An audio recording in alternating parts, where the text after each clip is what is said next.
तुम्ही कधी लक्ष दिलं आहे का? हिंदू धर्मातील बहुतेक मोठे सण शुक्ल पक्षातच का येतात? गुढीपाडवा, रामनवमी, नवरात्री, दसरा आणि दिवाळी यांसारखे महत्त्वाचे सण शुक्ल पक्षातील तिथींवर साजरे केले जातात.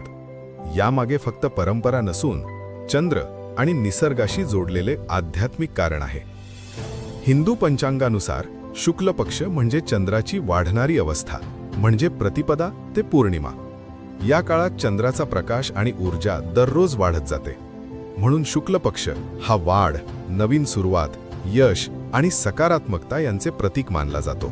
त्यामुळे या काळात उत्सव, नवीन कार्यांची सुरुवात आणि धार्मिक विधी करणे शुभ मानले जाते. म्हणूनच अनेक मोठे सण या काळात येतात. उदाहरणार्थ, गुढीपाडवा चैत्र शुक्ल प्रतिपदेला साजरा होतो. रामनवमी चैत्र शुक्ल नवमीला येते.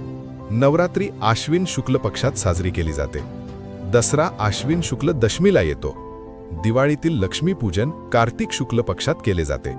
म्हणजेच चंद्र वाढत असताना आनंदाचे आणि उत्सवप्रधान सण साजरे केले जातात. याउलट कृष्ण पक्ष म्हणजे चंद्राची घटणारी अवस्था. हा काळ मुख्यतः साधना, आत्मचिंतन आणि व्रतांसाठी योग्य मानला जातो. या काळातही काही महत्त्वाचे सण येतात. महाशिवरात्री फाल्गुन कृष्ण चतुर्दशीला साजरी होते. जन्माष्टमी भाद्रपद कृष्ण अष्टमीला येते. पितृपक्ष आश्विन कृष्ण पक्षात पितरांचा स्मरणासाठी पाळला जातो. नरक चतुर्दशी किंवा काली चौदस कार्तिक कृष्ण चतुर्दशीला येते. तसेच प्रत्येक महिन्यात कृष्ण चतुर्दशीला मासिक शिवरात्री पाळली जाते. म्हणून कृष्ण पक्ष हा साधना, व्रत आणि पितरांच्या स्मरणाचा काळ मानला जातो.